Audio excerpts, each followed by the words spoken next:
Welcome to the Mysteries Solved channel. Wishing you all a joyful day. November 2010, Markham, Ontario. A quiet, upscale neighborhood. The night is still and calm.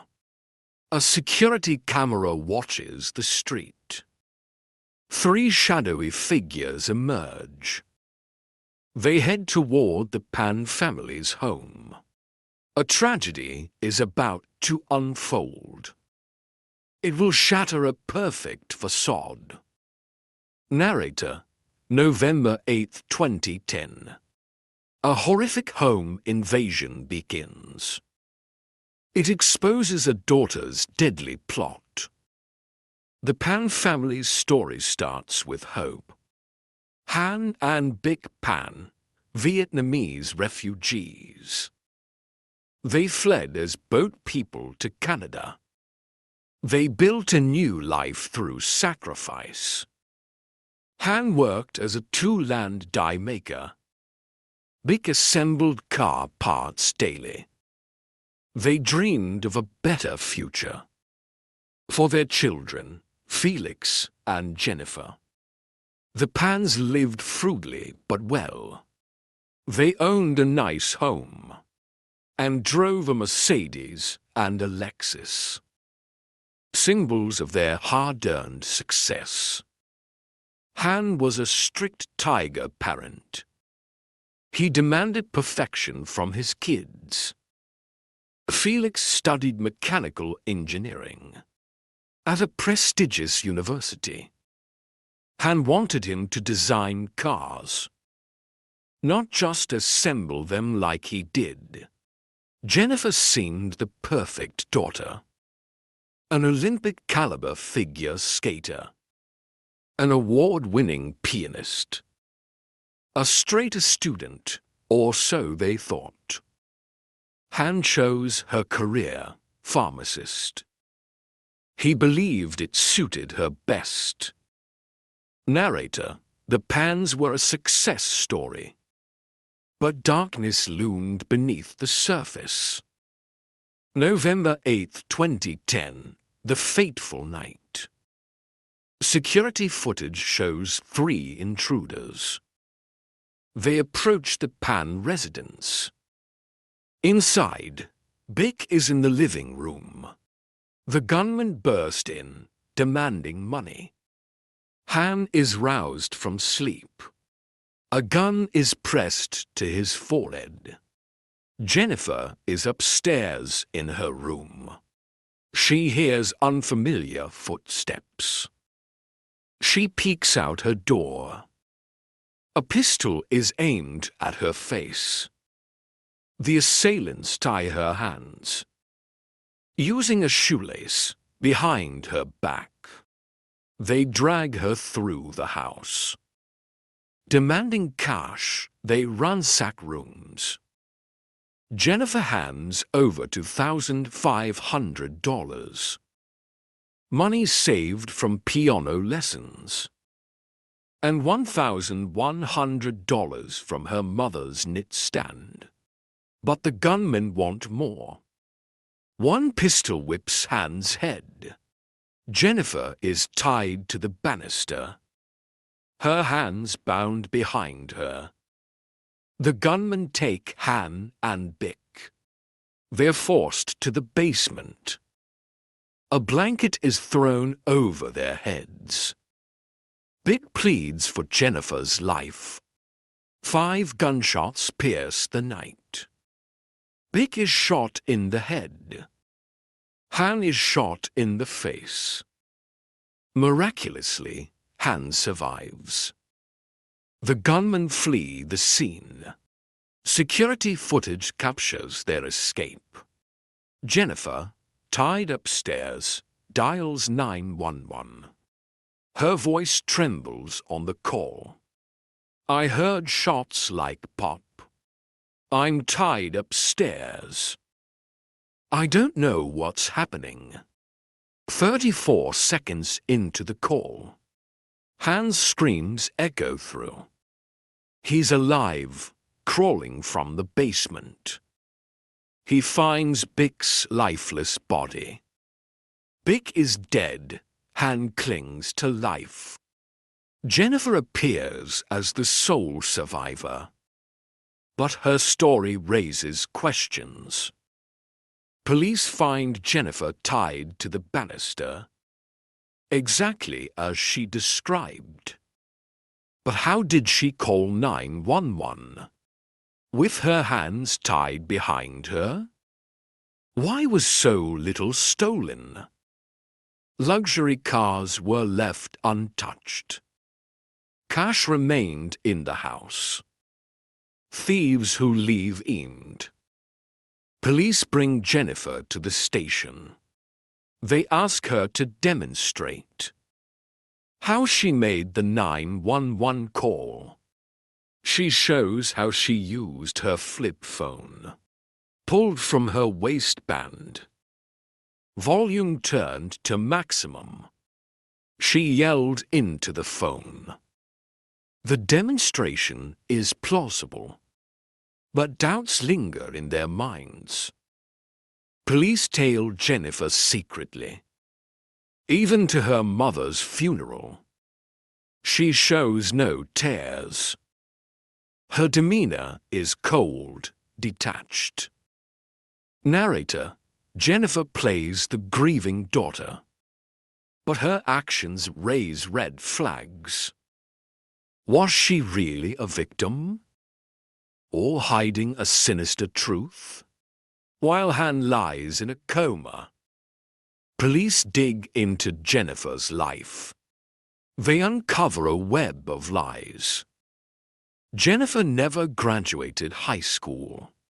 She forged report cards, fabricated a college acceptance to a pharmacy program. She bought textbooks for the ruse. Her parents believed she was in university. She was living with her boyfriend, Daniel Wong, a drug dealer. Jennifer's lies began in childhood, driven by Han's tiger parenting. He criticized her endlessly, chose her career for bad dating. Jennifer fell for Daniel. She hid the relationship, inventing elaborate lies. Her parents grew suspicious. They tracked her car's mileage, discovered her secret life. They put her on lockdown, banned her from driving, took away her phone, allowed only piano lessons. Han gave her an ultimatum.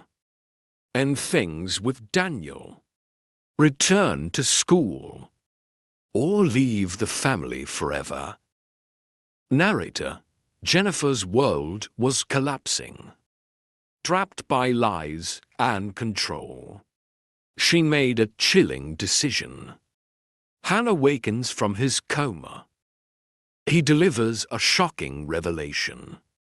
He saw Jennifer downstairs, unbound, speaking to a gunman. A white man, not 3 black men.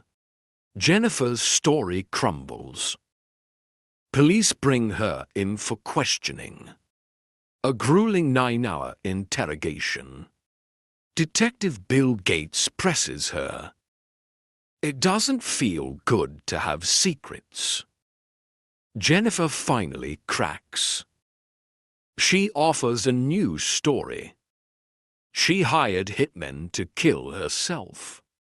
A suicide by proxy. She couldn't be with Daniel. She failed at prior suicide attempts.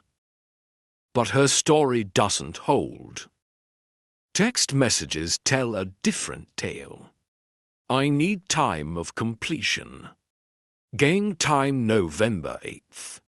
Most damning, VIP access. Sent minutes before the shooting. Security footage shows a clue. Jennifer's bedroom light flickers, signaling the unlocked front door. Daniel is questioned separately. He admits Jennifer's true plan.